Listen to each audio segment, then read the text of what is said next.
It's Unstable Topics with Sarah and Maggie.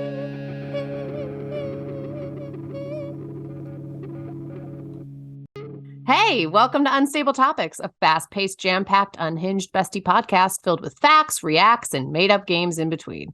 We're your hosts, Sarah and Maggie. And we're excited for you to join our best friend hangout, where we surprise one another with things we find interesting or hilarious, or just to see how the other will react. Our friendship might be totally stable, but you never know what your bestie might throw your way to knock you off your game. So come shake things up, learn something new, and laugh along with us. This is Unstable Topics. 3, 2, 1, fight. Hey, bestie. Hey, bestie. So this occurred to me this morning when I walked into the bathroom, that I have an unusual routine when I first step into the bathroom. About a year ago, I went into my bathroom like a normal person would to go shower. I take off my glasses, I turn the shower on, I step into the shower, I step on something.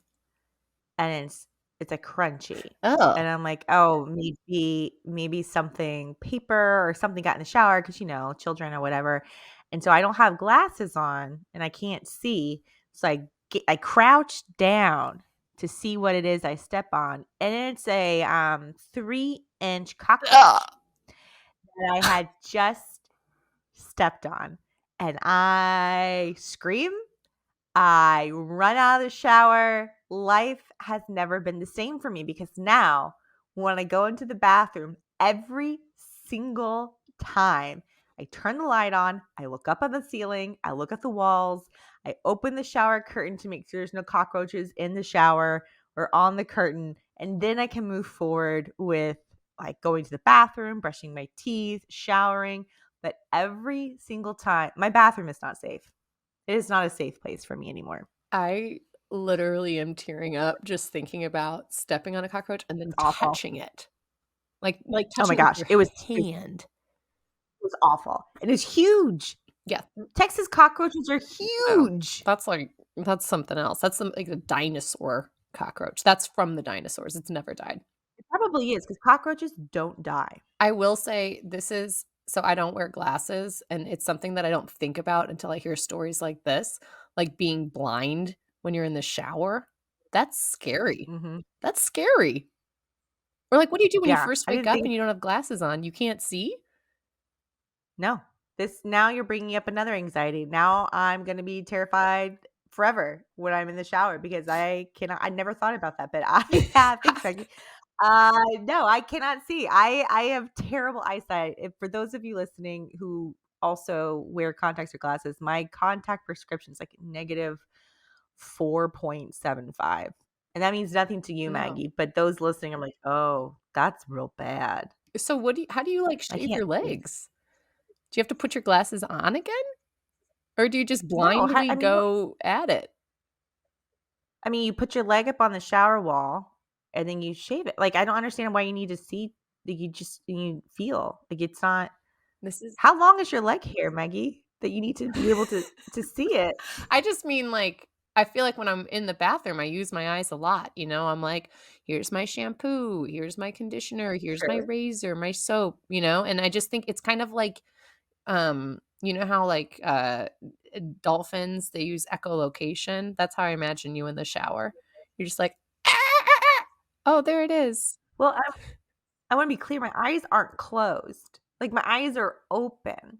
Like I have I can see, but I can't see detail, and I can't see everything's blurry. Yeah. So like shampoo bottles, I mean, they're close enough to my face, and shampoo and conditioner look different.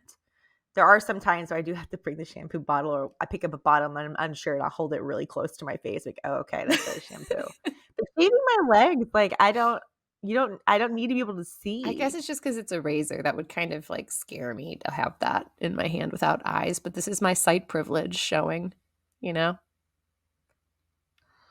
For those of you who are not watching this, I am now cradling my head in my hand on this when Maggie said sight privilege, and I'm just shaking my head. I know. I'm just shaking it. I know. Sarah, are you ready for your fact? Yes, I am. Since 1873, when San Francisco businessman Levi Strauss invented blue jeans, they have become a staple of Americana. So much so that the average American today owns 7 pairs of jeans. There was a time I owned 7 pairs of jeans.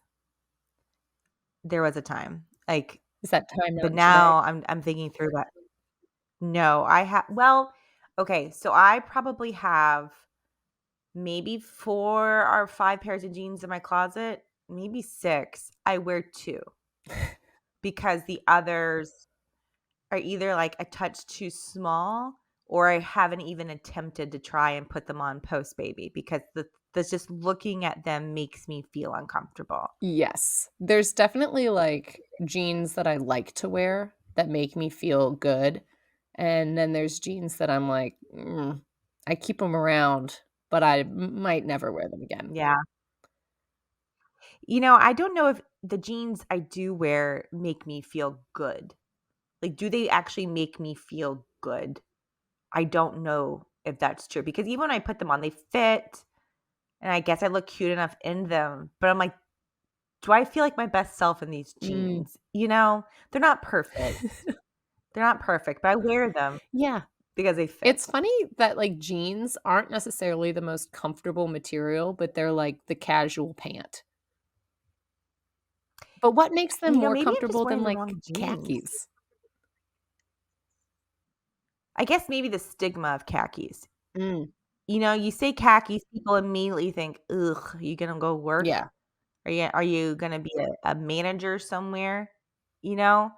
You say jeans, we're like, oh, you're cool, man. Let's go have a barbecue in your backyard this That's true. Saturday. That's true. Yeah, khakis are like, okay, I I don't gotta know. find And I my feel my like polo t-shirt with the logo on the lapel, you know? Is that the right word? Lapel? No. exactly 100%. 100%. I do think maybe talking through this, I just don't have the right pair of jeans. Because some people are like, my jeans are so comfortable. I wear my jeans all the time.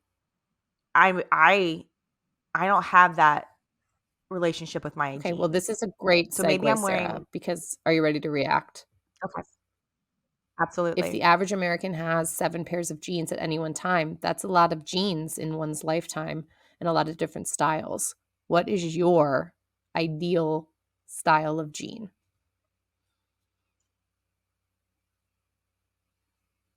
What would you wear?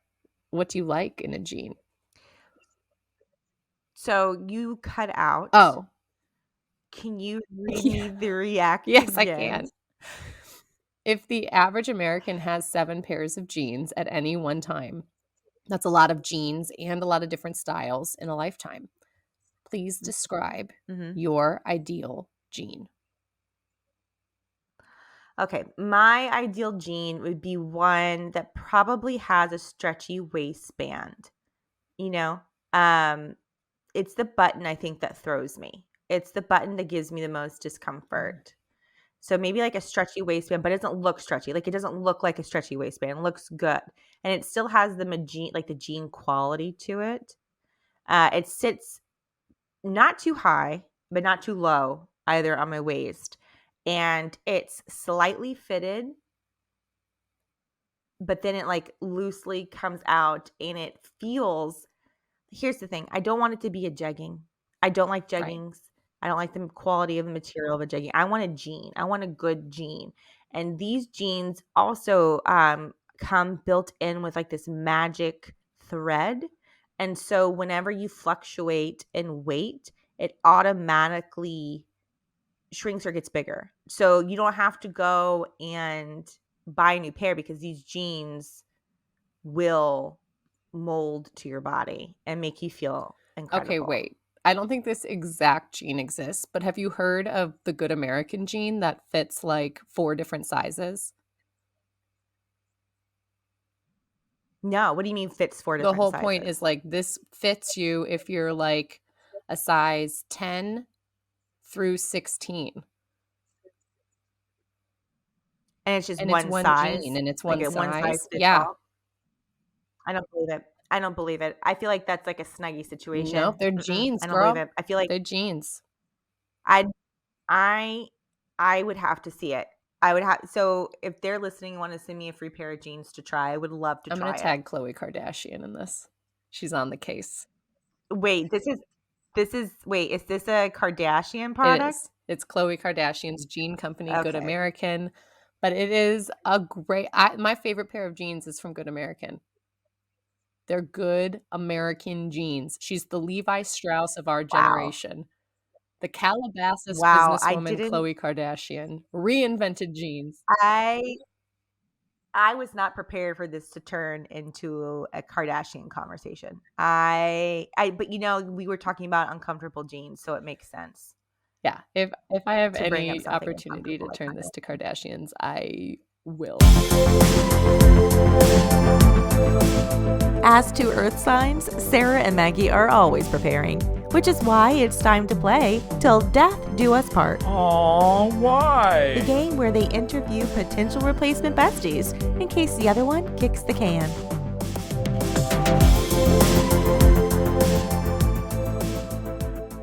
All right, Maggie. So our special guest is an award-winning actress, podcast host, and published children's book author.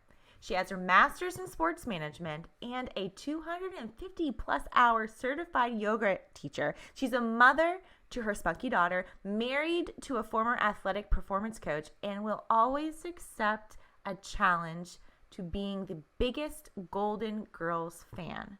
Please welcome your possible new bestie, Jency Allison Weeks.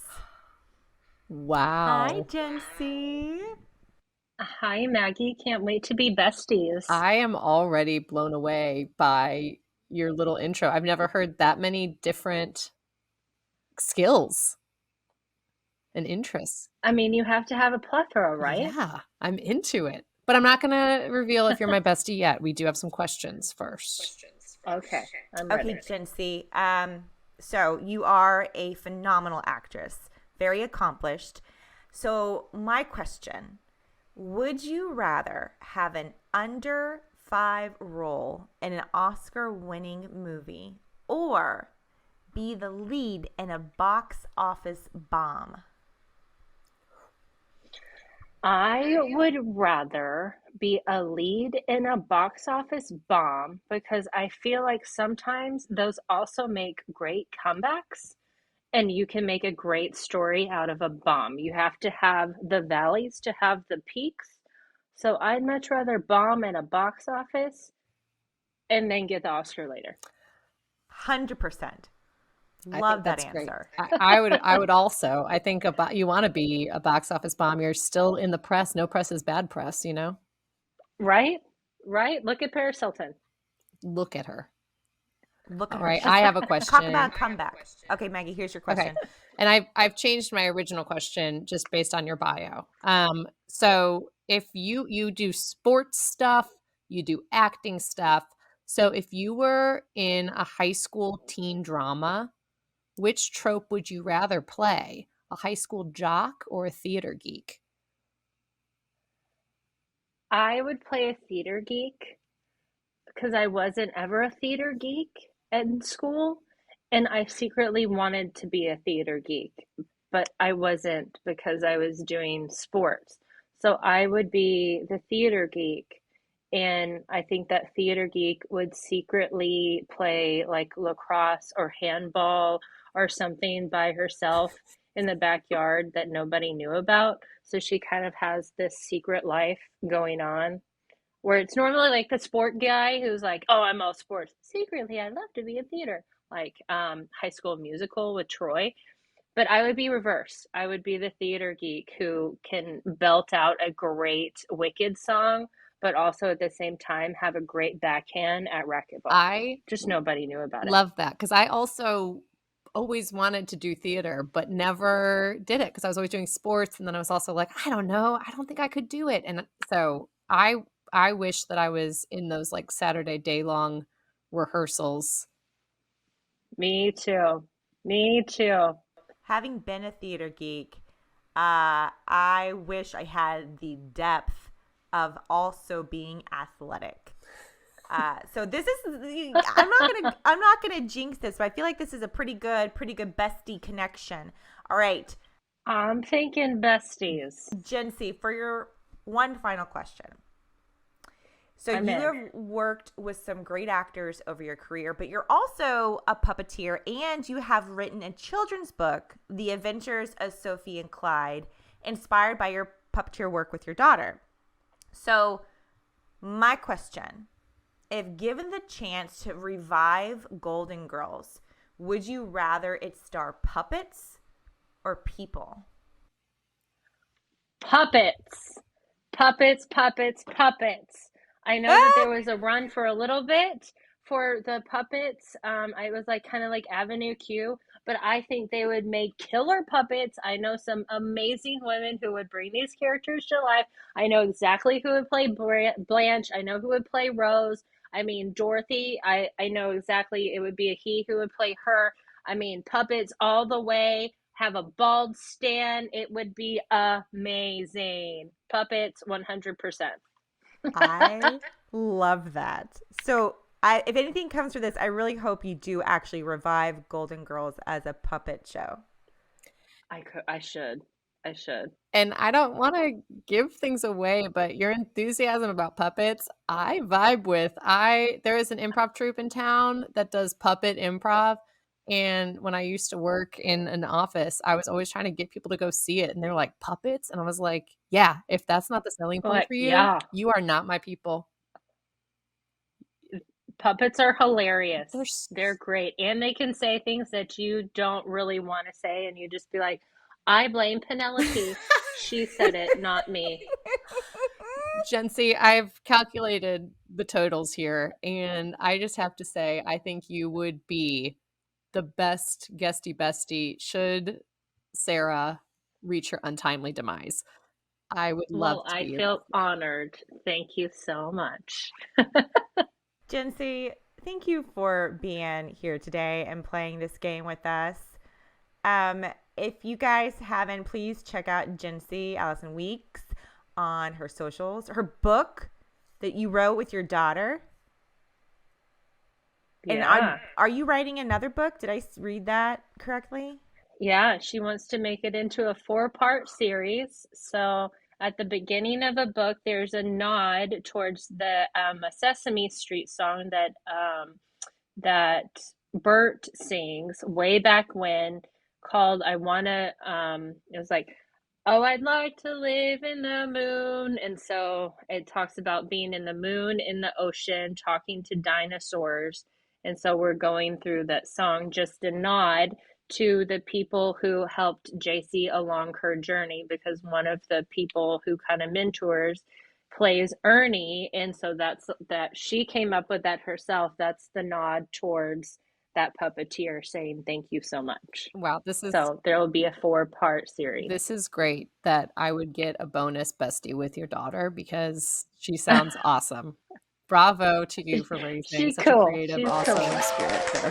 Thank you so much for joining us. If you enjoyed this episode, we would love a review, subscribe, or for you to share this with a friend you think would like it. Or all three of those things. You can do all three and make our day and help us grow.